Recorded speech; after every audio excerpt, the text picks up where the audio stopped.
Buddy, I'm here at Little Italy Days in Bloomfield, and of course, this is the Bloomfield that everybody knows.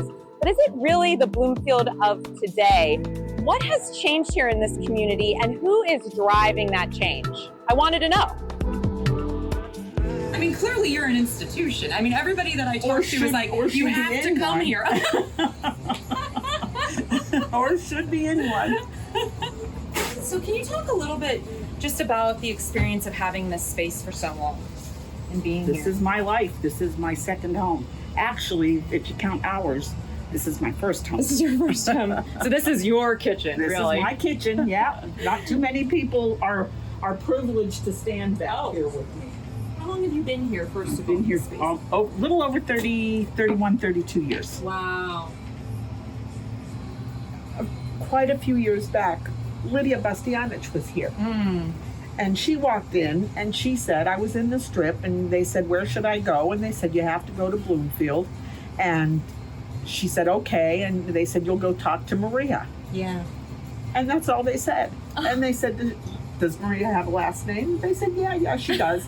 But if you go to Bloomfield and you ask somebody on the street to go talk to Maria, they'll know exactly who you mean and exactly where to go. What an impact you've made. What an incredible impact. One meatball at a time. One meatball at a time. Well, Maria's last name is Merante, and guess what? There's another Merante just down the street, and her name is Gina, and of course, only in Bloomfield, and really only in Little Italy, with baby sisters. Gina was looking for a job. At that time, I was doing cooking classes. We did cooking classes for about 15 years. And the neighborhood then, and it has changed again since then, the neighborhood then had everything I needed for cooking classes except produce. So I said, gee, if you're looking for something to do, I said, we can do this together. I said, we'll open a little produce market. You know exactly what to do. You have the connections that you need to contact to do that. And I will be your best customer.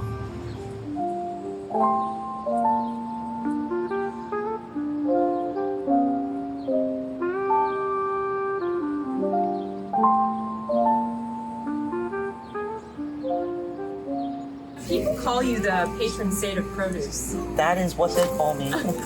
I might leave the saint part out, but This is not yours. This is a new apple. It's a lemonade apple.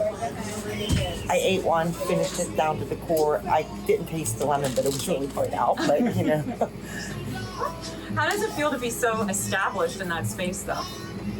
It's actually a lot of fun. I was just telling everybody I don't have a bucket list. I'm doing somebody else's bucket list for them because I'm living my bucket list. I really am. Every single solitary day, somebody from Paddy Cake comes down my store.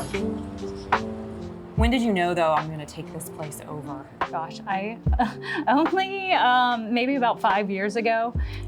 This has been such a big part of my life since I was 14 years old.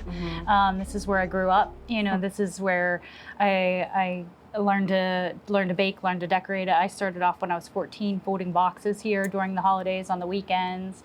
So this was like a real family experience. Right. Yes, every bit of it was a learning experience and growing up in family. All right, so you live upstairs. Yes. Still. Oh, what a legacy you have. Yeah, it was fun. And now you're passing the torch. Yeah. How did that feel to have her take it over? It felt great. Yeah. Great. Yeah. So almost all of our employees are local.